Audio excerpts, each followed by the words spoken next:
So Mike, here's our sequence batch reactor, SBR, currently in aeration mode. Following the aeration, what happens?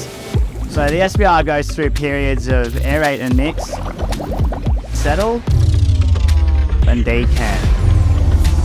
When it's aerating, our airlock siphon decanter is full of air, which means the dirty water can't escape.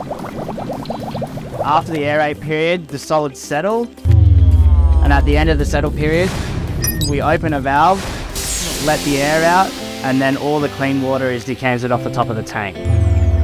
The clean water then gets distributed to the farmer's surrounding site.